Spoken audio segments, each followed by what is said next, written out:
आता जेव्हा पण आपल्याला आपल्या व्हॅनिटीमधलं आय शॅडोचं कलेक्शन ठेवायचं तेव्हा आपल्याला काय करायचं आहे की एक आपल्याला असा कलरफुल पॅलेट घ्यायचा आहे की ज्याच्यामध्ये खूप सारे कलर्स आहेत, त्याच्यामध्ये मॅट कलर्स आहेत, ग्लिटर कलर्स आहेत, त्याच्यामध्ये हायलायटर्स आहेत, जे हे टॉपर कलर्स, आपण ह्यांना टॉपर कलर्स म्हणतो की जे कोणत्या पण ग्लिटरच्या वरती जर आपल्याला मला थोडंसं असा त्याला सिल्वर गोल्ड इफेक्ट द्यायचा असेल तर मी हे करेल, मला त्याला थोडंसं कॉपरिश इफेक्ट द्यायचं असेल तर मी हा कलर यूज करेल, मला ब्रॉन्झी इफेक्ट द्यायचा असेल तर मी हा कलर यूज करेल. कोणत्या पण ग्लिटरच्या पण वरती आपण हे यूज करू शकतो. ठीक आहे, यांना टॉपर कलर्स म्हणतात.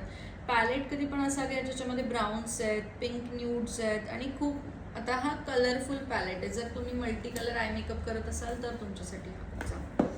आत्ताच्या ट्रेंडनुसार जाणं तर तुम्हाला हा न्यूड पॅलेट खूप इम्पॉर्टंट आहे की याच्यामध्ये ब्राऊन्स आहेत, न्यूड पिंक्स आहेत, पीच आहेत, कोरल आहेत, व्हाईट्स आहेत आणि प्लस याचे जे ग्लिटर पार्टिकल्स आहेत ते खूप छान आहेत. आय शॅडोमध्ये जेव्हा पण आपण बघतो ग्लिटर्समध्ये स्पेसिफिकली हे आहेत ग्लिटर पार्टिकल, हे प्रेस्ड ग्लिटर आहेत. जे ह्याच्यामध्ये आहेत हे प्रेस्ड शिमर आहेत, हे प्रेस्ड शिमर आहेत. ठीक आहे, प्लस हे फॉईल आय शॅडो पण असतात. आता हे फॉईल आय शॅडो आहे की हे ब्रशने तर अप्लाय होऊच नाही शकत, प्लस हे एक फॉईल इफेक्ट देतात. फॉईल बलून्स आपण बघितलेत ना, तसा हा फॉईल इफेक्ट देतो की कलर दिसतो बट शाईनवाला. ठीक आहे, त्याच्यानंतर आपण असे लिक्विड आय शॅडोज पण ठेवू शकतो. लिक्विड आय शॅडोमध्ये पण आता हा जो आहे की याच्यामध्ये ग्लिटर पार्टिकल्स आहेत, आपण हा अप्लाय करणार, त्याच्यानंतर याला ब्लेंड करणार. हा ग्लिटर पार्टिकल्स आहे प्रॉपर, किंवा आपण असं काहीतरी शिमरवाला पण ठेवू शकतो. लिक्विड आय शॅडो हे खूप जास्त मी रेकमेंड करत नाही, कारण जर आपण आईज आपण खूप ब्लिंक करतो आणि मग ते क्रीजेस येतात. त्याच्यानंतर आपण असे लूज ग्लिटर्स ठेवू शकतो. लूज ग्लिटर्समध्ये पण खूप सारे टाईप असतात की जसं की आता हे जे आहे लूज पिगमेंट, हे लूज फॉइल्स आहेत. जसे आपण हे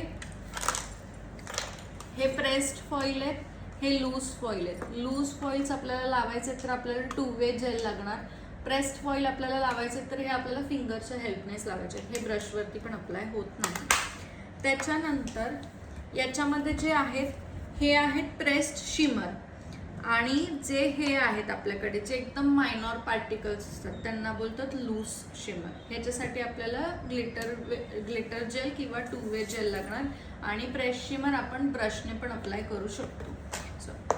त्याच्यानंतर हे जे आहेत हे प्रेस्ड ग्लिटर आहेत. ठीक आहे, हे प्रेस्ड ग्लिटर आहे, त्याच्यामध्ये चंकी ग्लिटर पार्टिकल असतात. त्याच्यानंतर हे जे आहेत हे लूज ग्लिटर्स आहेत की हे लूज आहेत पण त्याच्यामध्ये ग्लिटर पार्टिकल्स आहेत. शिमर अँड ग्लिटर्स हे खूप डिफरंट असतात. ग्लिटर्स हे थोडेसे थिक पार्टिकल्स असतात, शिमर हे एकदमच थिन पार्टिकल्स असतात. कळलं? Pressed glitter, loose glitter, press shimmer, loose shimmer, loose foil आणि प्रेस्ड फॉईल. कळलं? बंद.